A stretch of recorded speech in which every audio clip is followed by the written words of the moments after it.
Good day to you. My name is Rudy Westendorp and I'm Professor of Old Age Medicine from the Center for Healthy Aging at University of Copenhagen. The center studies how more people can live a healthy life and have an active old age. It is a network of researchers, most come from the Faculty of Health, but also from the humanities and social sciences, as well as a number of hospitals. Our approach to research is interdisciplinary and we address aging from cells to society. Please have a look at our logo. It captures the basic scientists who study the energy balance in humans, the medics who study the effect of early exposures over the lifespan, and the social scientists who develop innovations to make living a little bit better when growing older. For the manifold interaction between the programs, do visit our website by following the link at the end of this lecture. Today, I'll show you that the Industrial Revolution has set in motion an explosion of life. And after this video lecture you will understand that the resulting demographic changes have completely overturned patterns of disease, disability and mortality. The majority of citizens in various European countries signal that they want to take initiative and responsibility for their own health, but do feel unable, and that the great majority of older people want to live independently in their own home at almost all costs.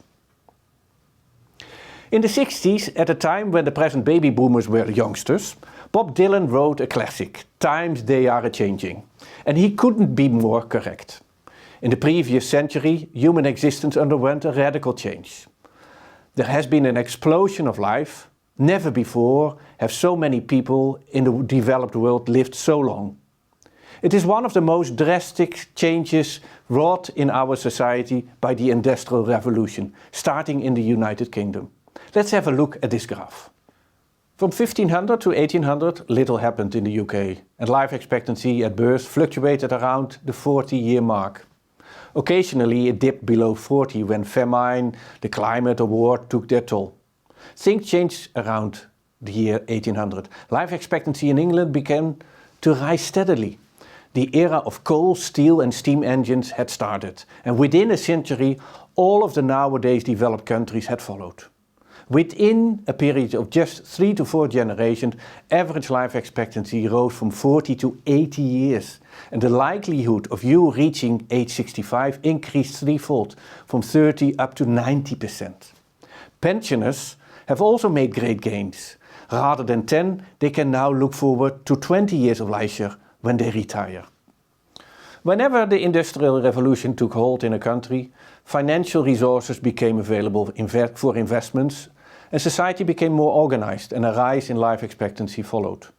One country after another took over the position of being the frontrunner. Look at the example of Japan, a very late starter. But the country experienced an incredible fast increase after the Second World War, and it is now championing in life expectancy. Perhaps the most remarkable thing about these trajectories is that life expectancy continues to increase almost according to a straight line. The average life expectancy in developed countries rises by 2 to 3 years every 10 calendar years. And this may not sound like much, but that rate of increase can be expressed another way. Every week we get an extra weekend of life expectancy, or every day we gain 6 hours. And therefore babies born in developed countries after the year 2000 can expect to become centenarians on average. And there is little doubt that the one who will live 135 years is already amongst us. In conclusion, in just 100 years we have outgrown the current biological and social order, and it is time for a complete overhaul. We need to rethink our lives and adapt them to the circumstances we live in today. To illustrate the enormous change in the patterns of mortality, in my recent book I described the life of a gravedigger in 1889. In Lochem, a village in the east of the Netherlands, not far from the German border, the municipal gravedigger Jan Hendrik Lenderink is drawing up his report on the year's death. The next day Lenderink has to present his list to the deceased to the Right Honourable Mayor and Aldermen councillors and other residents of Lochem. That year 85 residents had died, marked as overledenen in the original pamphlet. In his report, the gravedigger categorized them according to age. There had been 6 stillbirths and 27 babies died below the age of 1. Another 6 died before they could celebrate their 3rd birthday. Almost half of the bodies he buried that year were those of babies, toddlers and infants. Lendering thought nothing special of this. For him it was just routine, business as usual. And it was not much different for his father, the municipal gravedigger before him. He told his son of the countless young lives he saw nipped in the bud. If you had told Father Lendering and his son that parents in Africa do not name their children until their 1st birthday, they would have clearly understood why. In the graph you see the pattern of mortality for the whole of the Netherlands, starting in 1850, before the demographic revolution took off. You see that in 1890, when Lendering, the gravedigger, was active, it was not much different. Note how much the youngsters contributed to the deceased, but also that apart from the kids, people of all other ages contributed similarly to the number of deaths. The difference between present-day mortality statistics cannot be more extreme. See that the number of deaths before the age of 50 is minimal. Almost everybody these days dies later than that, though practically everybody is dead before the age of 100. The result is that the average age of death now stands at around 85 years. What happened behind the scene is that dying from infection, especially in young age, has been replaced by multiple chronic diseases in old age. Today, older people, disease and death form a close triad. In conclusion, the demographic change has completely overthrown patterns of disease. The challenge of the past was to keep the mothers and the newborns alive. Nowadays, it is older people coping with chronic conditions who are the prime target of our healthcare. The major shift in the patient populations from the young to the old and efforts to make healthcare more patient-centered have led many to believe that we should be far more into self-management. Older people are expected to be assertive, active and involved in managing their own health and care. Here I show you the outcomes of a survey performed by the Leiden Academy on Vitality and Aging as part of the EIT health activities. Citizens from the Netherlands, France, Poland and Portugal aged 55 and above were interviewed whether they felt prepared for future health problems. Most participants indicated that they were not prepared, or only to a limited extent. The percentage of participants indicating to be well prepared varied between a sobering 10 to 20%.